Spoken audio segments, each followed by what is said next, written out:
जय गुरु जी, शुक्राना गुरु जी, गुरु जी महाराज का लख लख शुक्राना और प्यारी प्यारी संगत जी का भी शुक्राना। संगत जी, गुरु जी ने हमें सत्संग सुनने और सत्संग करने का ये एक मौका दिया है, ये एक सेवा बख्शी है। संगत जी, हम बहुत भाग्य वाले हैं कि गुरु जी ने हमें ये सेवा का मौका दिया है। संगत जी, आज का जो सत्संग है संगत जी बहुत ही प्यारा सत्संग है। गुरु जी की बहुत ब्लेसिंग है सत्संग में।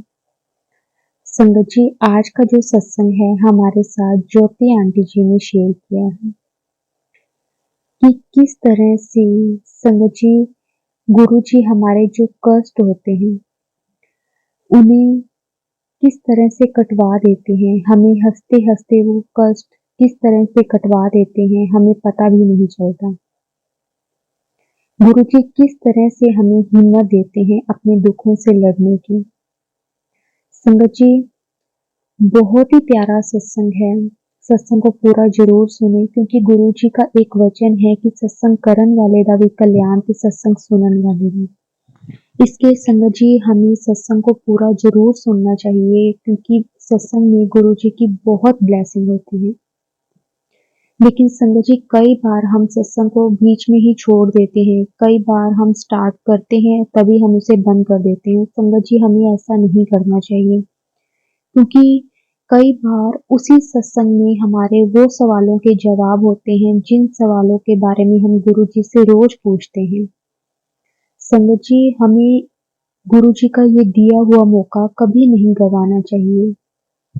गुरु जी बस ऐसे ही सारी संगत पर अपनी कृपा बना के रखें, अपना हाथ हमेशा सारी संगत के सिर पे रखें संगत जी, क्योंकि गुरु जी हैं तभी हम हैं। गुरु जी के बिना हम किसी काम के नहीं हैं। गुरु जी हमें हिम्मत देते हैं हर रोज जीने की। संगत जी, अगर आप भी अपना सत्संग शेयर करना चाहते हैं तो डिस्क्रिप्शन में व्हाट्सएप नंबर और आईडी दी हुई है। संगत जी आप उस पर सत्संग को रिकॉर्ड करके लिख करके आप सत्संग को भेज सकते हैं। तो आज का सत्संग संगत जी हम स्टार्ट करते हैं। सत्संग शुरू करने से पहले संगत जी हम मंत्र जाप करेंगे। ओम नमो शिवाय, शिव जी सदा सहाय। ओम नमो शिवाय, गुरु जी सदा सहाय। संगत जी आप भी एक बार साथ में जरूर बोलो। ओम नमो शिवाय, शिव जी सदा सहाय। ओम नमो शिवाय, गुरु जी सदा सहाय। तो संगत जी अब हम सत्संग को शुरू करते हैं। जय गुरु जी, शुक्राना गुरु जी। संगत जी ये सत्संग ज्योति आंटी जी का है। उनकी जर्नी गुरु जी के साथ 2006 में स्टार्ट हुई। संगत जी ये गुरु जी की बहुत ही प्यारी संगत है। संगत जी इन्होंने गुरु जी को तब से देखा हुआ है जब गुरु जी फिजिकल फॉर्म में थे। संगत जी लेकिन आंटी जी की जर्नी गुरु जी के साथ 2006 में स्टार्ट हुई, लेकिन वो पिछले कई सालों से इतने बीमार रहते थे कि वो खुद बेड से खड़े भी नहीं हो पाते थे, कोई काम नहीं कर पाते थे। उन्हें कितने कितने डॉक्टर्स को दिखाया, बड़े बड़े हॉस्पिटल में जाकर अपना इलाज करवाया, लेकिन संगत जी किसी भी डॉक्टर को उनकी प्रॉब्लम समझ में नहीं आ रही थी। संगत जी कहीं भी जाते वो सब डॉक्टर एक ही बात बोलते कि आपका जो एचबी है, हीमोग्लोबिन है, वो बहुत कम है, इस कारण आपको वीकनेस फील होती है। संगत जी उन्होंने बहुत मेडिसिन ली लेकिन कोई भी फर्क नहीं पड़ता था उनकी हेल्थ में। वो अपनी हेल्थ से इतना परेशान थे, लेकिन उनकी फैमिली कंडीशन भी कुछ ठीक नहीं थी। संगत जी एक तरफ से उनकी हेल्थ अच्छी नहीं चल रही थी, ऊपर से उनकी जो फाइनेंशियल कंडीशन थी वो भी ज्यादा अच्छी नहीं थी। उनके हस्बैंड का भी काम ठीक ठाक ही चलता था, जिससे उनका बड़ी मुश्किल से सिर्फ गुजारा ही हो पाता था। संगत जी वो एक रेंट के मकान में रहते थे, इतने परेशान रहते थे कि उनके पड़ोस में उनकी एक फ्रेंड रहती थी जो कि गुरुजी को बहुत मानते थे। उन्होंने उन्हें गुरुजी के पास जाने को बोला, लेकिन संगत जी कभी गुरुजी का हुक्म ही नहीं हुआ। क्योंकि संगत जी गुरु जी की मर्जी के बिना, गुरु जी की आज्ञा के बिना हम बड़े मंदिर पहुंच ही नहीं सकते। संगत जी जब गुरु जी का बुलावा आएगा, जब गुरु जी हमें खुद बुलाएंगे संगत जी, हम तभी जा सकते हैं। बिना गुरु जी की परमिशन के, बिना गुरु जी की आज्ञा के संगत जी हम बड़े मंदिर में पैर भी नहीं रख सकते। संगत जी ऐसा ही आंटी जी के साथ होता था। उनकी फ्रेंड उन्हें बहुत बोलते थे कि आप एक बार गुरु जी के बड़े मंदिर चलो, लेकिन संगत जी कभी गुरु जी का हुक्म ही नहीं हुआ। तो एक दिन उनकी फ्रेंड ने उनको गुरु जी का जल प्रसाद बड़े मंदिर से ला कर दिया, गुरु जी का स्वरूप ला कर दिया और बोले कि आप गुरु जी का स्वरूप घर पे लगा लो और थोड़ा थोड़ा जल प्रसाद डेली लेते रहो। संगत जी ऐसा ही आंटी जी ने किया। आंटी जी ने जल प्रसाद लेना स्टार्ट कर दिया। संगत जी आंटी जी को गुरु जी के बारे में कुछ ज्यादा तो नहीं पता था, लेकिन जिस दिन वो जल प्रसाद ले लेते तो उन्हें कुछ ठीक फील होता और जिस दिन वो ना लेते तो उन्हें वैसी ही वीकनेस फील होती। उन्हें इस बात का एहसास होने लग गया था कि जल प्रसाद में कोई ना कोई ऐसी ताकत तो जरूर है कि जब मैं उसे लेती हूँ तो मुझे बिल्कुल ठीक फील होता है, लेकिन जब मैं नहीं लेती, जिस दिन मैं उसे भूल जाती हूँ लेना, तो उस दिन मुझे सेम वैसे ही वीकनेस फील होती है। संगत जी ऐसे ही करते करते उनका काफी टाइम निकल गया। एक दिन उनकी फ्रेंड ने बोला कि ऐसे कितना टाइम आप परेशान होंगे, एक बार आप गुरु जी के दर्शन कर लो तो आपके सारे दुख कट जाएंगे। क्योंकि संगत जी आंटी जी के जो फ्रेंड थे वो उन गुरु जी को बहुत मानते थे। वो उन्हें जब भी मौका मिलता वो गुरु जी के दरबार में जाते, गुरु जी के दर्शन करते, लेकिन आंटी जी को गुरु जी का बुलावा अभी तक नहीं आया था। संगत जी ऐसे करते करते आंटी जी का काफी टाइम निकल गया। तो एक बार आंटी जी की जो फ्रेंड है उन्होंने बोला कि आज मैं गुरु जी के दर्शन के लिए जा रही हूँ, अगर आप कहो तो मैं आपको भी साथ लेकर चलती हूँ। संगत जी वो दिन आंटी जी की लाइफ में वो दिन था जब उन्हें ऐसा फील हुआ कि गुरु जी खुद चाहते हैं कि अब मैं उनके दरबार में आऊं। तो संगत जी जैसे ही आंटी जी बड़े मंदिर जाते हैं, गुरुजी इतने सुंदर चोले में अपनी गद्दी पर विराजमान थे। संगत जी गुरुजी के मुख पर इतना नूर था कि आंटी जी ने जब गुरुजी को देखा तो आंटी जी की नजरें जैसे हट ही नहीं रही थी, लेकिन संगत जी गुरुजी के चेहरे पे इतना नूर था, इतना नूर था कि हम उस टाइम गुरुजी से गुरुजी को फेस टू फेस नहीं देख पाते थे, इतना नूर होता था गुरुजी के फेस पे। तो संगत जी वो फर्स्ट टाइम था जब आंटी जी की जर्नी गुरु जी के साथ स्टार्ट हुई। संगत जी जर्नी तो आंटी जी की गुरु जी के साथ तभी स्टार्ट हो गई थी जब आंटी जी के घर गुरु जी का स्वरूप आ गया था, लेकिन हम उसी हिसाब से बात करते हैं जब हम पहली बार मंदिर जाते हैं या फिर गुरु जी हमारे साथ कुछ ऐसा चमत्कार कर देते हैं, तब हम सोचते हैं कि हमारी जर्नी स्टार्ट हुई, लेकिन हमारी और गुरु जी की जर्नी तो जन्मों जन्मों की होती है। हमें नहीं पता होता कि गुरुजी ने कब हमें अपने साथ जोड़ा है। जैसे बाकी सारे लोग सोचते हैं वैसे ही आंटी जी ने भी सोचा कि अब मैं बड़े मंदिर गई हूँ तो मेरी जर्नी भी आज से ही स्टार्ट हुई है। संगत जी उसके बाद आंटी जी वहां बैठे, सत्संग सुना, चाय प्रसाद लिया। सत्संग के बाद गुरुजी से आज्ञा ली तो गुरुजी बोले जा कल्याण कितना। संगत जी उस टाइम इस बात का आंटी जी को मतलब तो नहीं पता था। उसके बाद लंगर प्रसाद किया। वहां उस टाइम 4 लोग एक साथ लंगर करते थे। ये देखकर आंटी जी को थोड़ा सा अजीब लगा। उस दिन संगत जी लंगर प्रसाद में दाल प्रसाद, रोटी प्रसाद, सब्जी प्रसाद और खीर प्रसाद था। ज्योति आंटी जी को डॉक्टर ने ये सब कुछ रोका हुआ था। उनकी तबीयत ठीक ना होने के कारण संगत जी वो बिल्कुल ही फीका और उबला हुआ खाते थे। लेकिन संगत जी बहुत टाइम के बाद ऐसा खाना देखकर मन में तो आंटी जी के यही आ रहा था कि मैं सारा ही खाना खा जाऊं, लेकिन ये भी हो रहा था कि घर भी जाना है अगर कुछ हो गया तो संगत जी आंटी जी के मन में ये सब चल रहा था और सामने बैठे गुरुजी आंटी जी को ही देख रहे थे। आंटी जी एकदम से घबरा गए और लंगर खाने लगी। संगत जी वहां जाकर आंटी जी को बहुत अच्छा लगा। उसके बाद आंटी जी घर आए। घर आकर सारी बात उन्होंने अपने हस्बैंड को बताई, तो उनको भी ये सुनकर अच्छा लगा। संगत जी उसके बाद आंटी जी अपनी फ्रेंड के साथ वहां पे जाने लगे जब भी आंटी जी को मौका मिलता। संगत जी उसके बाद एक टाइम ऐसा आ गया था कि आंटी जी डेली ही अपनी फ्रेंड के साथ जाने लगे, क्योंकि आंटी जी को वहां जाकर बहुत अच्छा फील होता था। और संगत जी आंटी जी इस तरह का खाना भी नहीं खा पाते थे, लेकिन वो जब भी लंगर प्रसाद करते तो उन्हें ऐसे लगता कि जैसे उनके शरीर में एक अलग सी तरह की एनर्जी आ गई है। लेकिन जब वो जिस दिन वो नहीं जाते तो उन्हें एक वीकनेस वैसे ही फील होती। तो संगत जी फिर उसके बाद आंटी जी अपनी फ्रेंड के साथ डेली वहां जाने लगे।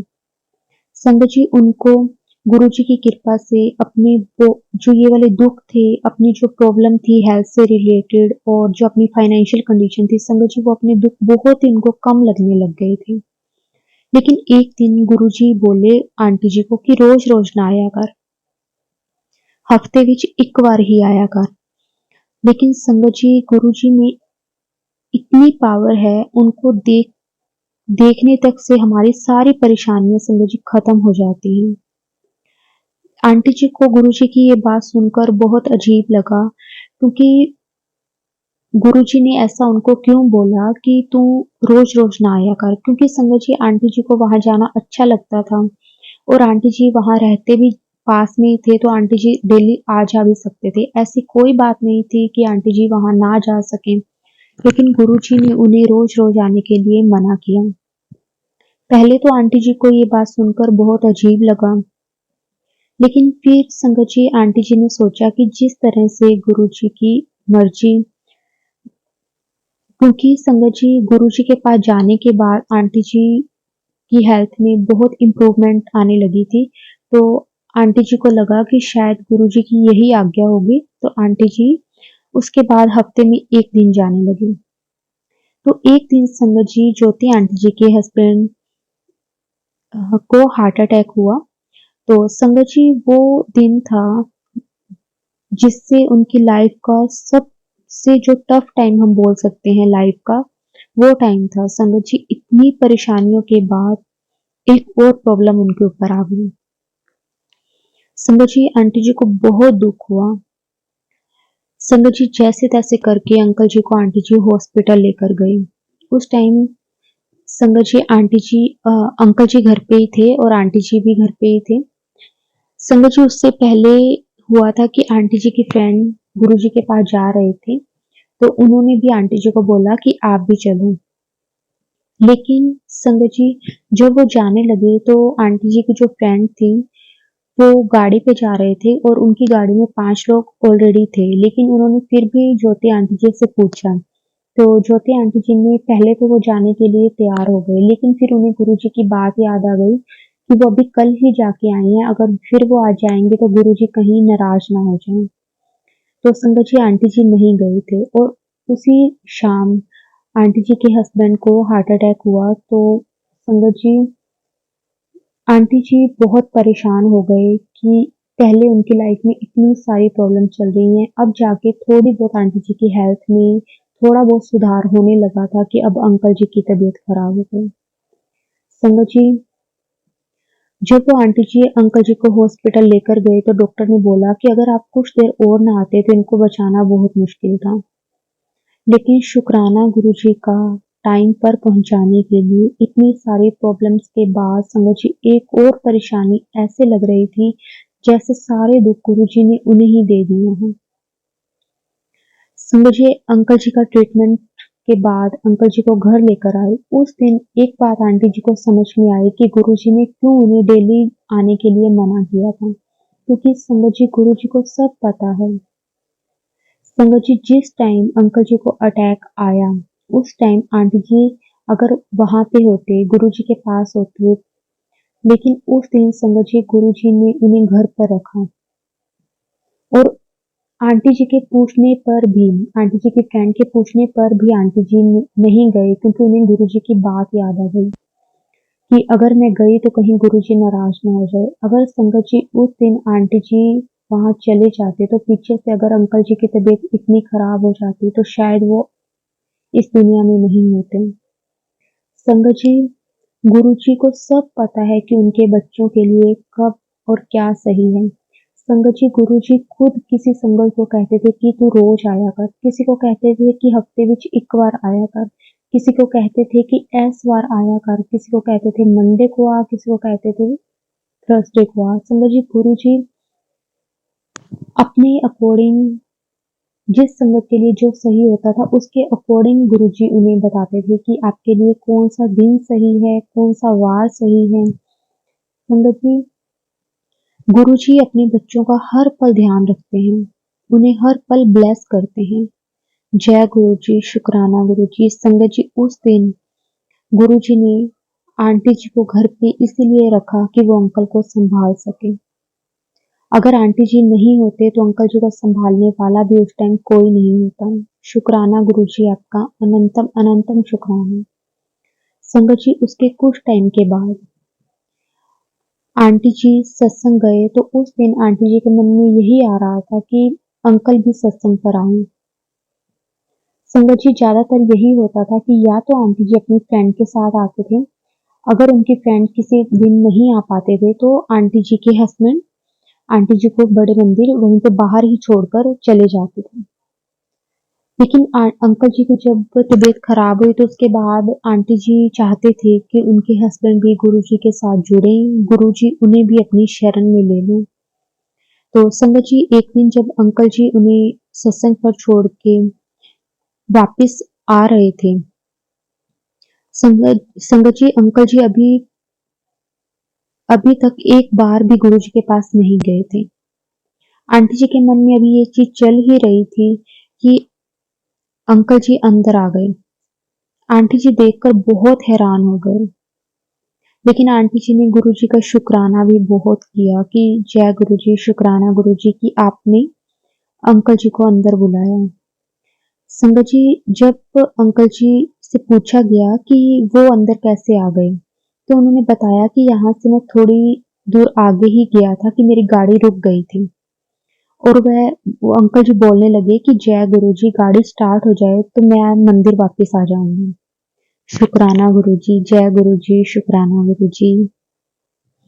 संगत जी, आंटी जी के हस्बैंड पर गुरुजी ने फर्स्ट टाइम कृपा की, उसके बाद से आंटी अंकल दोनों ही गुरुजी के साथ जुड़ गए। संगत जी, अगर गुरुजी ने बड़े मंदिर बुलाना है तो संगत जी ये तो बहुत छोटी सी बात थी कि अंकल जी की गाड़ी खराब हुई और अंकल जी के मन से ये आवाज निकली कि मैं अगर मेरी गाड़ी स्टार्ट हो जाती है तो मैं मंदिर वापस आ जाऊंगा। संगत जी, कहने को तो ये भी हो सकता था कि गाड़ी स्टार्ट हो जाए तो मैं घर चला जाऊंगा, लेकिन गुरुजी की कृपा थी उस दिन अंकल जी पर कि अंकल जी के मन में गुरुजी ने ये विचार लाए और अंकल जी ने वैसा ही किया और अंकल जी को गुरुजी का आशीर्वाद मिला और अंकल जी को सौभाग्य प्राप्त हुआ कि वो गुरुजी के दर्शन कर सके। तो संगत जी, उसके बाद आंटी अंकल जी दोनों गुरुजी के साथ जुड़ गए। जब भी गुरुजी के पास जाना, गुरुजी से यही कहते, गुरुजी हमेशा अंकल आंटी को यही कहते कि जा कल्याण कितना। संगत जी, उसके कुछ टाइम के बाद अंकल जी को एक बड़ा कॉन्ट्रैक्ट मिला। संगत जी, अंकल जी का काम कुछ अच्छा नहीं चल रहा था, वो इस चीज के लिए हर टाइम टेंशन में रहते थे। लेकिन गुरुजी अपने बच्चों का सही गलत सब जानते हैं, उन्हें पता है कि उनके बच्चों के लिए कौन सी चीज सही है और कौन सी नहीं। संगत जी, जब वो गुरुजी के पास जाने लगे तो गुरुजी की कृपा से अंकल जी को एक बड़ा ही अच्छा एक कॉन्ट्रैक्ट मिला। तब गुरुजी की कृपा से संगत जी, अंकल आंटी जी ने अपना एक घर बनाया, अपना एक मकान लिया। संगत जी, उनकी जो इन लॉज फैमिली थी, उनके कोई प्रॉपर्टी का जो बंटवारा हुआ तो उसमें अंकल को संगत जी 7 लाख रुपए मिले। तो अंकल जी का जो कॉन्ट्रैक्ट था उससे भी उन्हें अच्छी खासी एक पेमेंट मिली। तो उन्होंने सोचा कि इन पैसों को कहीं और ना लगाकर हम अपना एक घर खरीद लेते हैं। संगत जी, लेकिन उसको मिलाकर उनके पास टोटल 27 लाख ही रुपए बन रहे थे और जो अंकल आंटी जी ने घर फाइनल किया था संगत जी, वो 30 लाख का था। उनके 3 लाख रुपए कम पड़ रहे थे। तो उन्होंने सोचा कि चलो ऐसे करते हैं कि एक बार हम घर ले लेते हैं, अभी 3 महीने का टाइम है, तो किसी रिश्तेदार या जान-पहचान वालों से हेल्प ले लेंगे। लेकिन संगत जी उस टाइम किसी ने हेल्प नहीं की। संगत जी आज के टाइम में कोई किसी का नहीं है, सिर्फ गुरुजी हैं जो हमारा हर पल हाथ पकड़ के रखते हैं, हमें इस तरह की हर एक परेशानी से बाहर निकालते हैं। उस टाइम अंकल आंटी जी की किसी ने हेल्प नहीं की, समझिए 3 लाख रुपए तक की हेल्प नहीं की। तो संगत जी उसके बाद अ, उन्होंने सोचा कि 3 लाख का कहीं से वो इंतजाम तो कर लेंगे और लेकिन उन्होंने जो डाउन पेमेंट थी संगत जी वो कर दी थी और बाकी के जो पेमेंट थी उन्होंने 3 महीने के बाद देनी थी। 2 महीने तक सबसे पूछा लेकिन किसी ने हेल्प नहीं की। संगत जी जब 3 महीने पूरे होने वाले थे, अभी 2 से 3 दिन ही बचे थे कि आंटी जी गुरुजी के पास गए और मन ही मन में सोच रहे कि अब तो 5 लाख रुपए दिए हैं, अब वो भी डूब जाएँगे क्योंकि संगत जी उन्हें 3 लाख रुपए कम पड़ रहे थे। पहले तो उन्होंने सोचा कि जिससे प्रॉपर्टी ली है, हम उसी से बात करेंगे कि आपको ये जो 3 लाख है, वो हम कुछ टाइम बाद दे देंगे। लेकिन संगत जी उनसे बात की उन्होंने लेकिन वो भी नहीं मानी इस बात के लिए। उन्होंने कहा कि आपको 3 महीने का पहले ही टाइम दिया गया है, तो हमें जब भी आप पेमेंट करोगे तो हमें पूरी ही पेमेंट चाहिए। संगत जी आंटी जी गुरुजी के पास गए, मन ही मन में आंटी जी यही सोच रहे थे कि अब हम क्या करेंगे? अब तो 5 लाख रुपए जो हमने डाउन पेमेंट की है वो भी डूब जाएँगे। संगत जी उस दिन सत्संग से वापस आने लगे तो गुरुजी से आज्ञा ली तो गुरुजी हमेशा कहते थे जा कल्याण कीर्तन। लेकिन संगत जी उस दिन गुरुजी बोले जा ऐश कर। संगत जी जैसे ही अंकल आंटी घर पहुंचे तो अंकल जी की किसी से बहुत पुरानी मतलब उस टाइम से 4-5 साल पुरानी किसी से पेमेंट लेनी थी। संगत जी जिसकी कभी कोई उम्मीद भी नहीं थी। संगत जी वो जो जिससे उन्होंने पेमेंट लेनी थी वो आदमी वो अंकल उनके घर के बाहर खड़े थे 10 लाख रुपए लेकर। जय गुरुजी, शुक्राना गुरुजी। संगत जी कहाँ अंकल आंटी को सिर्फ 3 लाख रुपए की जरूरत थी और कहाँ 10 लाख रुपए। संगत जी गुरुजी से जुड़ने के बाद कभी भी ऐसा कोई टाइम नहीं आया संगत जी कि गुरुजी ने कोई भी काम रुकने दिया हो। संगत जी अगर हमारे भाव सही है, हमारा मन साफ है, हमारा विश्वास पक्का है, तो संगत जी कोई ऐसी चीज नहीं है जो गुरुजी हमारी पूरी नहीं करेंगे। तो संगत जी कहाँ 3 लाख रुपए की जरूरत थी, कहाँ गुरुजी ने उन्हें 10 लाख रुपए का इंतजाम करके दिया कि अगर तूने नया घर लिया है तो उसके अंदर जो रखना सामान है वो भी तो तुम नया ले। संगत जी गुरुजी अपने बच्चों का इस तरह से ध्यान रखते हैं। संगत जी उसके बाद अंकल आंटी जी नए घर में सबसे पहले उन्होंने गुरुजी का सत्संग करवाया। जैसे ही उस घर में गए आंटी जी को जो भी प्रॉब्लम चल रही थी संगत जी उनकी जो हेल्थ से रिलेटेड थी या फिर उनकी लाइफ में जिस तरह की भी प्रॉब्लम थी संगत जी हर एक प्रॉब्लम को गुरुजी ने सॉल्व कर दिया। गुरुजी ने इतना ब्लेस किया संगत जी इतना ब्लेस किया अंकल आंटी को जो उन्होंने कभी सोचा भी नहीं था। किस किस तरह से गुरुजी अपने आप रास्ते बनाते गए। जिस चीज की कभी कोई उम्मीद नहीं होती थी संगत जी वो काम भी गुरुजी ने करवा दिए। संगत जी गुरुजी के साथ जुड़ने के बाद अंकल आंटी जी को ऐसा लगा जैसे कि उन्हें एक नई लाइफ मिली हो क्योंकि संगत जी गुरुजी ने उनका हाथ पकड़ लिया था। गुरुजी से जब हम जुड़ जाते हैं तो उसके बाद की जो चिंता होती है संगत जी हमारी गुरुजी को होती है। उसके बाद हमें कभी भी मुड़ के देखने की जरूरत नहीं पड़ती। गुरुजी अपने बच्चों को अपने आप ब्लेस करते रहते हैं। संगत जी उसके बाद गुरुजी ने अंकल आंटी को एक बहुत ही सुंदर बेटी ब्लेस की। उसके 2 साल के बाद अंकल आंटी को एक बेटा ब्लेस किया। संगत जी गुरुजी की इतनी कृपा रही अंकल आंटी जी पर और उनके पूरे परिवार पर। संगत जी हमारी औकात से बहुत ज्यादा गुरुजी देते हैं लेकिन अगर हम उन पर एक बार सच्चे मन से विश्वास करके देखें तो संगत जी बस ऐसे ही गुरु जी सारी संगत पर भी अपनी कृपा बनाकर रखें, उन्हें ब्लेस करते रहें, उनका कल्याण करते रहें। जय गुरु जी, शुक्राना गुरु जी, अनंतम अनंतम शुक्राना गुरु जी।